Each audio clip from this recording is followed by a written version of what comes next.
네, 안녕하십니까. 김태규입니다. 앞선 구형모 선생님 강의 좀 잘 들으셨습니까?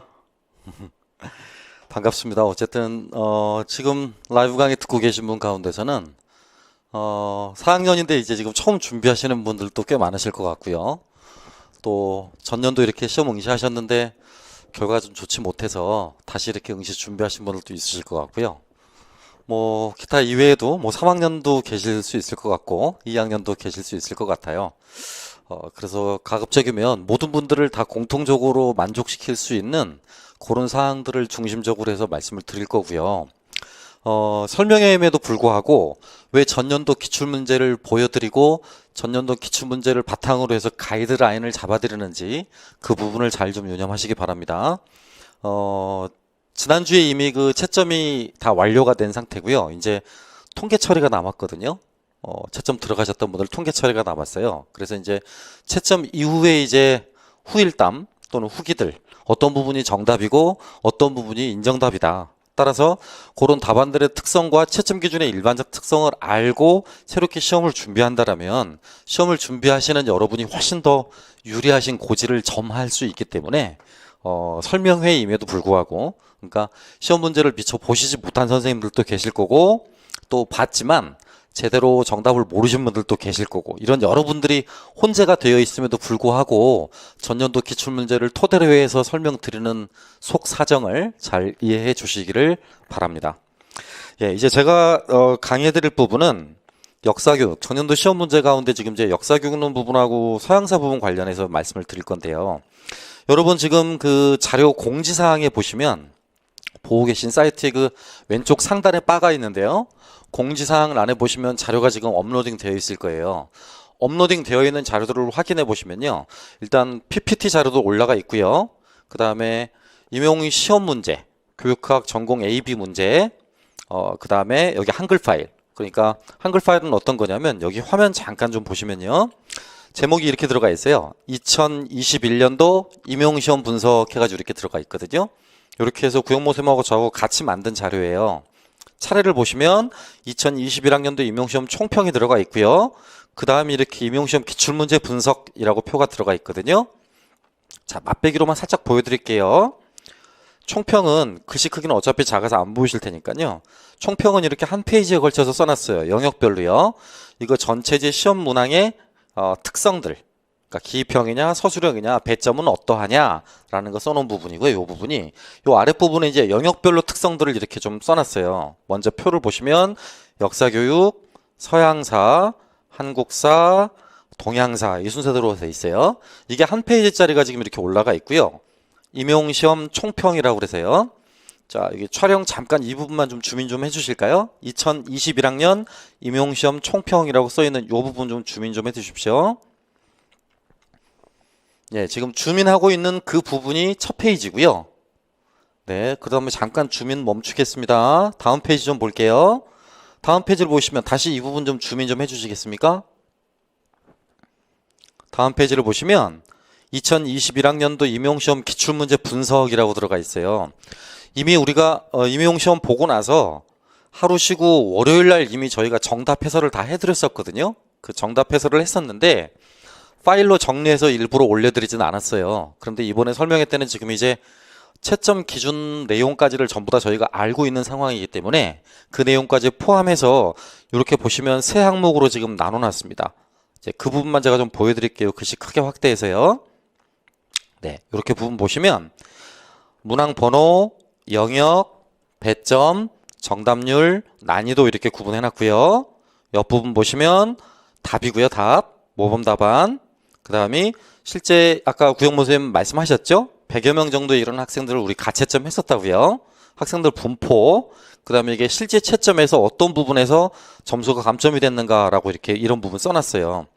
누량진에 있는 학원 선생님들 답안지 가운데서 채점 기준에 관련한 논평까지 해놓은 거는 저희 거밖에 없어요. 그리고 조금 조심하실 게 타 학원 선생님들이 잡으신 모범 답안은 적게는 3점, 많게는 6점까지도 실제 답안하고 거리가 있는 부분이 있어요. 오해하지 마시고 그분들 답안을 폄훼하는 게 아니고요. 그분들께서는 이제 채점하고 채점 이후의 과정에서 들었던 채점 기준표를 입수를 못 하신 거고요.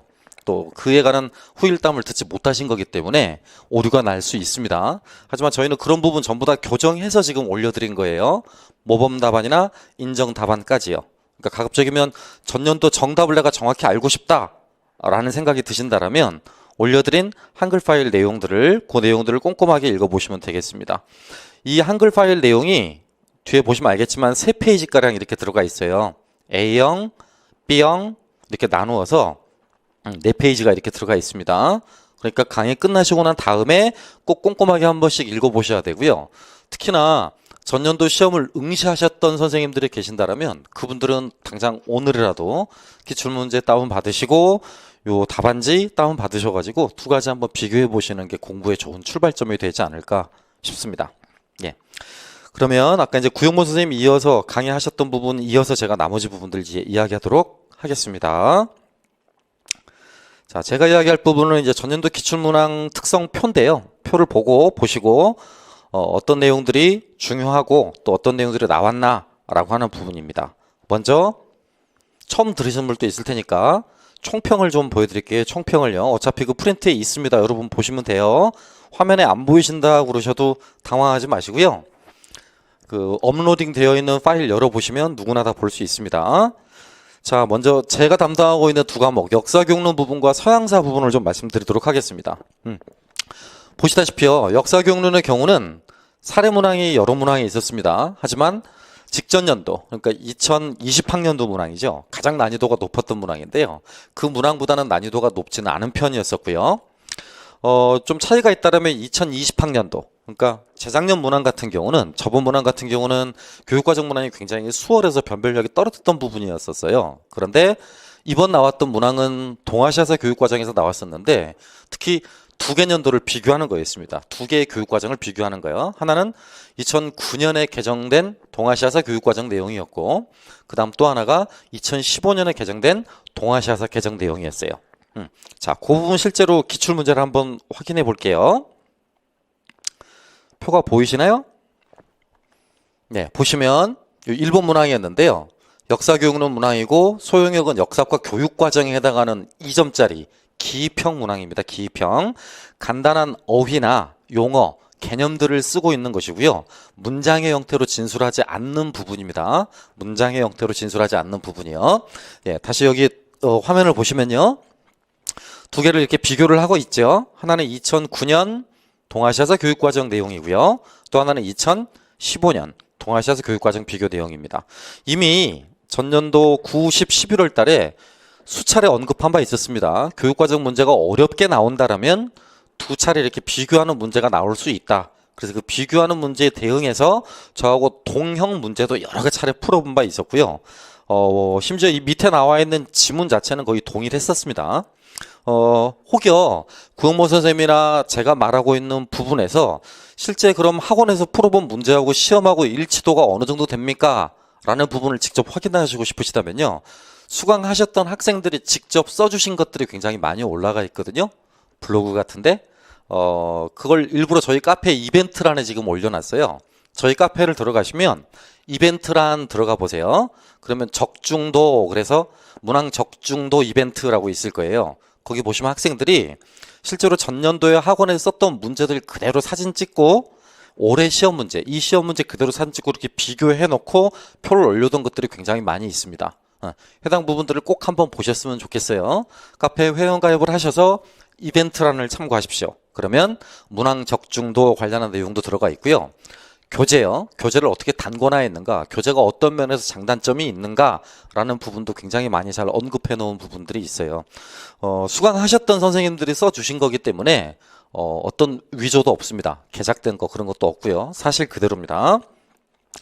그래서 첫 번째 문항은 역사과 교육과정 문항으로서 전년도 대비해서 다소 난이도가 좀 있었던 문항이기도 합니다. 네, 이렇게 두 가지 내용 책의 비교표가 있었고요. 밑에 지문 보시면 이렇게요. 교육부 고시령 2012-14호, 그 다음에 18-162호라고 이렇게 두 가지를 비교해 놨다라고 쓰고 있죠. 그리고 이 두 가지를 비교하는 것 가운데 이 표를 바탕으로 해서 설명회를 지금 하고 있습니다. 설명회, 교육과정 설명회. 그 설명회에 필요한 용어들, 기억이나 니은에 해당하는 용어들을 쓰라고 하는 것이죠. 답은 쉽습니다. 아까 그 답안지 여기 보시면요.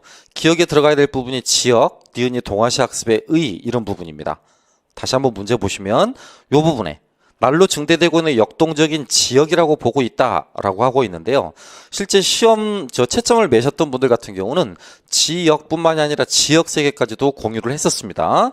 그 다음에 니은 부분에 들어가야 될 말이요. 또 한번 확인해 보시죠. 동아시아 학습의 의라고 써있죠. 이렇게 동아시아 학습의 의라고요. 예, 이 부분입니다. 이 주제에서는 주요 학습 요소로 동아시아의 범위와 동아시아 학습의 의의를 제시하고 있다라고 이렇게 쓰고 있거든요. 어떻게 그럼 이런 부분들을 맞추는 거냐면 외울 수도 있겠지만요. 소주제가 이거거든요. 동아시아와 동아시아사라고요. 이 부분 보시면 밑에 이전 교육과정의 내용 중 일부를 별도의 소주제로 구성해서 동아시아라는 역사 단위를 대상으로 한 동아시아사에 대한 이해가 필요하다는 점을 다루고 있다라고 쓰고 있죠. 그죠? 그러니까 요 뒷부분이 포인트거든요. 동아시아사에 대한 이해가 필요하다는 점을 다루고 있다라고요. 요 내용이 지금 이 니은에 들어가야 될 말이거든요.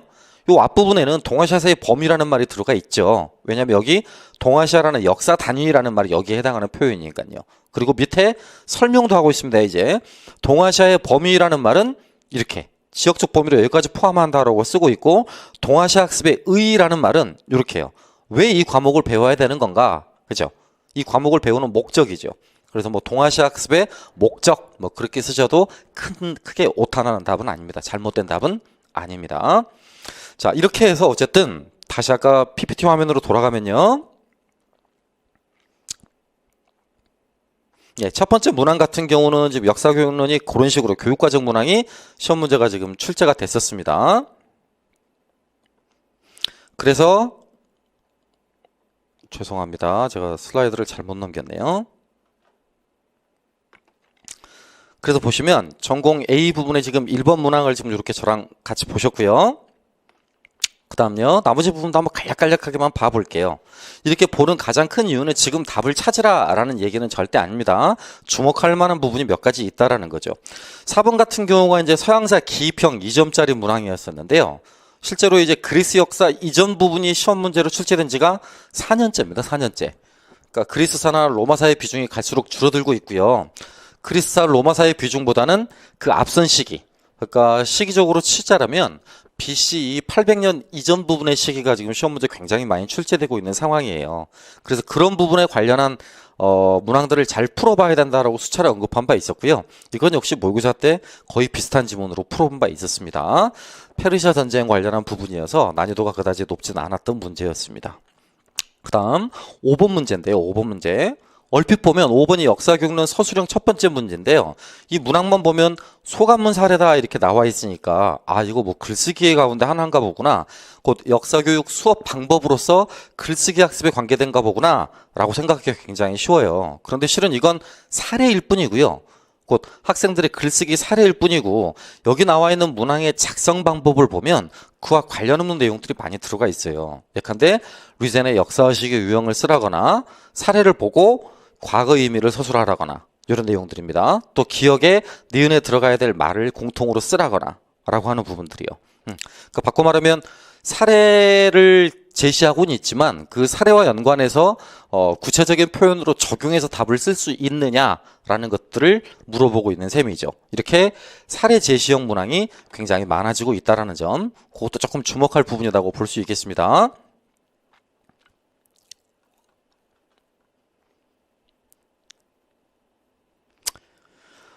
그리고요. 이제 다음 거 한번 봐보죠. 4번 문항 다음에 또 다음 거 보시면요. 아까 지금 6번, 7번은 지금 구용모 선생님 담당 부분이었고요. 8번 서양사 4점짜리 이것도 역시 서술형 문항이었었는데요. 교회사 관련한 부분이었죠. 난이도가 크게 어렵지 않은 부분이어서 누구나 다 쓸 수 있었던 문항이기도 합니다. 하지만 뭐 막상 시험장에 쓰게 된다면 장담할 수는 없는 부분이라고 보여져요. 자, 그 부분 한번 봐볼게요. 그러면 방금 우리 보고 있었던 다시 한번 문항 번호 볼까요? A형 8번이었습니다. A형 8번 부분 보시면 학생들 반응을 먼저 한번 봐보세요. 학생들 반응이요. 이렇게 동일 지문과 문제풀이를 경험한 바 있어서 수강생들 사이에서 변별 확보는 어렵다. 하지만 일부 비수강생은 변별력을 확보했다라고 쓰여 있죠. 이제 그 변별력을 확보했던 부분들 같은 경우가 이런 부분들이에요. 곧 교회의 분열을 칸스탄츠 공유에는 기본으로 쓰고요. 교회의 분열을 종식시키고 위클리프나 후스와 같은 이단 문제를 종식시키며 교회 자체적으로 내부적 개혁을 도모하고자 한다. 이런 부분을 똑같이 이렇게 쓰신 분들은 그다지 많진 않아요. 그러니까 부분 점수를 항상 이렇게 감점을 당할 수밖에 없는 부분이죠. 실제 채점 과정에서는 어땠냐면 여기 보시다시피 가장 정확하게 채점을 했어요. 인정 답안에 대한 고려가 거의 없었습니다. 다르게 쓰면 답으로 처리하지 않았다는 얘기이기도 합니다. 자, 또 다른 문제 한번 봐볼게요. 10번에 보시면 역시 이것도 미국사 문항인데요. 미국사 문항이요. 현대사 문항이 빠진 대신 근대사 문항으로 미국사 문항을 지금 하나 이렇게 집어넣었어요. 원래 저희 임용시험에서 미국사 문항이 3년가리 문항이라고 흔히 부르거든요. 그러니까 3년에 한 번씩 정도 나오는 문항이다. 뭐 동양사로 치면 거의 일본사와 비슷한 패턴이다, 분포다라고 생각하시면 되겠죠. 그런데 이번에는 이게 나왔고요. 뭐 다행스럽게도 이 지문도 거의 똑같았고요. 심지어는 답안도 똑같았었습니다. 그래서 동일한 문제들을 역시 모의고사 때 같이 풀어본 바 있었고요. 아까 말씀드린 카페 링크를 따라가 보시면 충분히 다 보일 거라고 믿습니다. 자, 그 부분도 한번 봐보도록 하겠습니다. 그러면 서양사 부분인데요. 그쵸? 실제 채점 과정에서는 어땠냐면 Confederation of America라는 영어식 표기를 한국말로 번역하는 게 9가지가 있었더랬어요. 9가지가. 그래서 여러 가지 표현들이 다 인정 답안이 됐습니다. 아메리카 국가연합이라고 써도 됐었고요. 새로운 연합이라고 써도 됐었고요. 홈스테드법, 공화당 이거 다 써야 되고요. 실제 채점 과정에서는 이렇게 숫자도 굉장히 중요했던 것으로 파악되고 있습니다. 5년간 또는 160에이커 토지 이렇게요. 예, 그래서 홈스테드법의 내용을 쓰라는 부분이었거든요. 그래서 대부분 다 3점 정도는 맞았었지만 이걸 4점 다 맞은 사람들은 꽤나 드물었던 문항이기도 합니다. 그 다음 이제 마지막 A형 마지막 그 역사교육론 문항을 보면요. 요런 문항이죠. 이게 소위 말하는 그 논쟁적 역사 수업에 관한 문항이거든요. 논쟁적 역사 수업에 관한 문항이요. 요런 지문들은 남색책, 역사교육의 이론이라든가 김한주 교수님이 쓰신 논문 같은 데도 굉장히 많이 등장하는 지문이에요. 흔히 등장하는 지문인데 문제는 이건 그냥 단서일 뿐이고요. 실제로 잘 읽어봐야 될 부분은 이 부분이었죠. 네. 수업 지도안, 수업 사례와 관련한 부분이었는데요. 여기 써있지 않습니까? 논쟁적 견해, 타당성을 검토하고 라고 해서요. 그래서 이미 저하고 수업 시간에 역시 그 문제도 많이 풀어봤던 문제입니다. 네. 기출문제 분석표를 보시면 논쟁적 역사 수업 이렇게 들어가 있고요. 기억은 신석기 혁명입니다. 신석기 혁명. 이걸 간혹 타학원 선생님들이 답을 잘못 잡으시는 분들도 있더라고요. 정답입니다. 신석기 혁명이 정답이고요. 이외에는 인정 답안이 없었습니다. 여기 보이시죠? 실제 채점 과정에서 신석기 혁명 오답이 많았고요. 상대주의적 역사인식의 위험성 이 말이 안 들어가면 채점이 안 됐어요. 상대주의적 역사인식의 위험성 이 말이 빠지면 실제 채점이 되지 않았었더랬습니다. 다행히 저희 강의를 들으셨던 분들의 상당수 같은 경우는 그래도 신석기 혁명을 쓰고 뒷부분에 상대주의 역사인식 이 부분도 쓰거나 아니면 신석기 혁명을 못 쓰고 상대주의 역사인식의 위험성 이런 표현들은 대부분 다 썼던 분들입니다. 네. 이상이 역사교육론 부분에서 A형 부분에서 A형 시험 문항에서 역사교육론과 서양사 관한 부분이었고요. 이어서 B형도 마저 봐볼게요. B형 봐보시면 아까 1, 2번은 지금 기입형으로 구형모 선생님한테 들으셨고요. 3번 같은 경우죠. 그죠? 바로 이제 서술형 부분인데요. 이것도 역시 마찬가지 역사교육 문제입니다. 역사교육 문제요. 패턴이 똑같죠. 이렇게 수업 계획이 들어가 있고요. 수업 계획. 그다음에 수업 계획 밑에 교사들의 협의회의가 이렇게 내용이 들어가 있습니다. 하지만 물어보는 내용은 평이했습니다. 뭐 기억에 대한 유용성, 그죠? 이야기식 수업의 유용성을 쓰라든가 또는 디귿을 위해 활용할 수 있는 방안, 총괄 개념을 활용할 수 있는 방안을 쓰라든가 그것의 교육적 유용성. 철저하게 이 부분은 기출문제만 확실히 풀어봤으면 누구나 다 쓸 수 있는 부분입니다. 앞선 시간에 구형모 선생님도 여러 차례 반복을 지금 하셨잖아요. 기출문제의 중요성을요. 저 역시 마찬가지입니다. 이번에 시험, 전년도 시험 같은 경우는 기출문제를 정확히 풀고 정확히 이해했으면 3분의 1이라니요. 절반이죠, 절반. 실은 50%는 정확히 정답을 쓸 수 있는 부분이었어요. 그래서 기출문제뿐만 아니라 기출문제를 변형을 하거나 기출문제와 연관된 나머지 학습 내용 요소를 저희 교재에다가 단권화를 아주 잘 해두셔야 됩니다. 뭐 올해 같은 경우는 그 단권화의 부담이 훨씬 줄어들게 되셨을 거예요. 왜냐하면 구은모 선생님 교재도 분량이 대폭 늘어났고요. 저도 교재 내용을 담아서 분량은 많이 늘리려고 하지 않았습니다. 이미 서양서 같은 경우는 완성도가 굉장히 높은 서적이어서 필요 없는 부분이나 오타 부분은 좀 덜어냈고요. 새롭게 추가되는 부분들은 연표를 좀 추가해서 많이 집어넣습니다. 구현모 선생님 책은 다음 주 중에 시중에 서점에서 구입해 보실 수 있을 거고요. 이게 지금 서양사 책, 제 책인데요. 이렇게 책 보면 서양사 책을 이렇게 제가 두 권을 분권할 수 있게 해놨어요. 분권할 수 있게요. 뒤에 보시면 이렇게 하나가 따로 갖고 다닐 수 있는 약 180여 페이지의 체계가 잡히는 서브노트라고 그래서 연표만 쭉 정리해뒀습니다. 뒤에 왕위 계보표랑 연표만 쭉 정리해둬서 맥락적인 지식이나 흐름에 대한 이해가 부족하신 분들은 이걸 보시면 굉장히 많이 도움이 되실 거예요. 이 부분 내용을 좀 덜어내고 나면 나머지 내용이 이제 여러분이 보시는 보통 4대 개론서 내용이 압축되어 있고요. 그 이외에 추가 6개의 서적 내용이 압축되어 있습니다. 총 10권의 서적의 내용이 그러니까 압축되어 있는 셈이고요. 교과서까지 포함한다면 교과서의 교과서 반영 비율이 12권이었으니까 토탈해서 22권의 내용이 압축적으로 들어가 있습니다. 그래서 아마 실제로 책을 구입해서 공부를 하시다 보면 보충해야 될 내용도 있겠습니다만 보충해야 될 부분보다는 보충하지 않아도 될 부분이 훨씬 많을 거라고 생각합니다. 한 번씩 확인해서 읽어보시면 괜찮을 것 같습니다.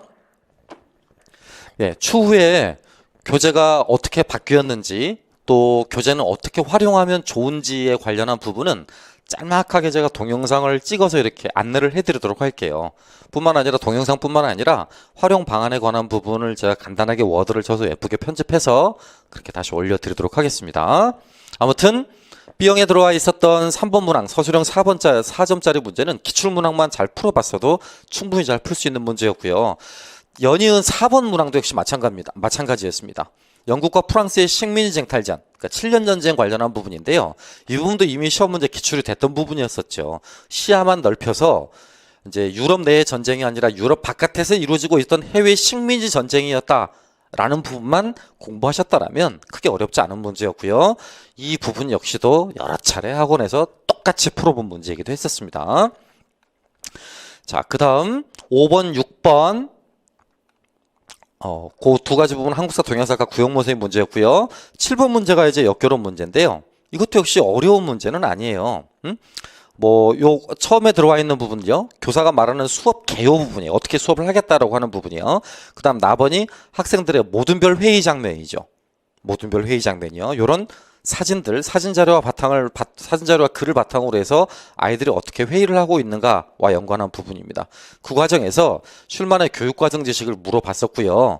또 와인버그가 말을 하고 있었던 사고방식의 특성 같은 것들을 물어봤었죠. 잠깐 그 정답 부분을 확인해 볼까요? 7번 부분 보시면 그쵸? 이런 것들이었습니다. 곧 부재 증거의 고려, 와인버그의 또 맥락적 지식 이런 부분이었습니다. 이런 부분들을 맥락적 지식이라고 답을 잡지 않으신 또 다른 학원 선생님들도 좀 계셨었어요. 정답입니다. 정답 이게요. 다르게 쓰시면 안 되고요. 이걸로 정답 처리를 하셔야 되겠습니다. 그래서 이런 부분이 시험 문제가 출제된 바가 있었습니다. 그 다음 또 하나 더 봐볼까요? 9번 문제요. 부빈 전투 관련한 문항이었고요.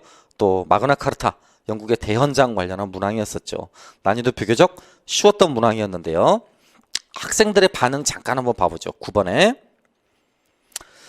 실제 학생들의 반응이었습니다. 이 부분 보시면 동일 지문과 문제풀이를 경험했어서 수강생의 변별력 확보가 어려웠습니다. 하지만 비수강생들은 변별력이 좀 어려운 부분이었었어요. 실제로 이거 채점하셨던 분들은 뭐라고 그랬냐면요. 첫 번째 정답을 이걸 영국 대의제의 특성이라고 채점 기준을 잡으셨더랬어요. 그러다가 학생들 답안지를 보니까 서양사 개론에 들어가 있는 제한군주권이라고 답을 쓰신 분들이 무지하게 많았던 거예요. 그래서 나중에 이걸 회의를 해서 교정을 했습니다. 제한군주권이다 라는 것까지 정답 처리를 했어요. 엄밀히 말하면 이게 더 정답에 가깝다라고도 볼 수 있죠. 그래서 영국 대의제의 특성이 원한 답이었지만 나중에는 제한군주권까지를 정답 처리했었습니다. 그 다음요. 이제 마지막 문제 한번 봐보겠습니다. 11번 문항인데요. 역교로 문항이었죠. 실제로 평가 방법에 관한 문항이고 수업 방법에 관한 문항이기도 했었는데요. 평가 방법이나 수업 방법에 관한 문항 가운데 가장 중요했던 부분이 이 평가 방법, 포트폴리오에 관한 부분이었는데요. 실제 채점하신 분들은 뭘로 채점 기준을 잡았냐면 여기 한번 봐보실까요? 여기 그죠? 키워드는 이거예요. 그러니까 포트폴리오는 제가 수업 시간에도 수차례 강조했었습니다만 포트폴리오 자체가 이 말이 꼭 들어가야 돼요. 이 말이. 에? 장기간에 걸친 평가 방식이기 때문에요. 체계적이고 누적적일 뿐만 아니라 학습자의 성장이나 변화 과정이 잘 드러날 수 있어야 돼요. 이 부분도 타학원 선생님들은 정확히 정답을 못 잡으셨어요. 좀 이렇게 정답이 아닌 부분을 지금 정답으로 해서 이렇게 올리셨더라고요. 오해하시면 안 되겠습니다. 이 부분은 반드시 요 단어가 들어가야 됩니다. 성장과 변화의 과정, 요런 말이 들어가지 않으면 점수를 얻을 수가 없어요. 여기 밑에 제가 써놨죠? 성장 과정이나 발전 과정. 또 한 가지가 첫 번째 문항의 정답 기준을 채점하시는 분들은 인터뷰 방법론을 학습할 수 있다라는 걸 정답 기준으로 잡았어요. 그래서 원안의 정답은 인터뷰 방법론을 학습할 수 있다라는 것이었고요.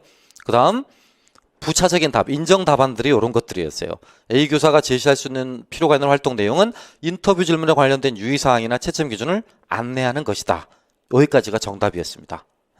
꼭 노량진에 계신 여러 학원 선생님들의 해설이나 채점 기준을 보시더라도요. 저희 거하고 잘 비교해 보시고 어떤 부분들이 더 타당해 보이는지를 여러분 스스로 잘 평가해 보시고 판단해 보셨으면 좋겠습니다. 추가로 제가 더 자세하게 해드리지 않는 이유는 뭐냐면 이미 인터넷 강의로 무료 강의로 올라가 있습니다. 구영모 선생님하고 제가 시험 다다음 날 이미 찍어 올린 해설 강의가 있어요. 그러니까 그 해설 강의 2시간짜리를 꼭 한번 보시기를 권해드립니다.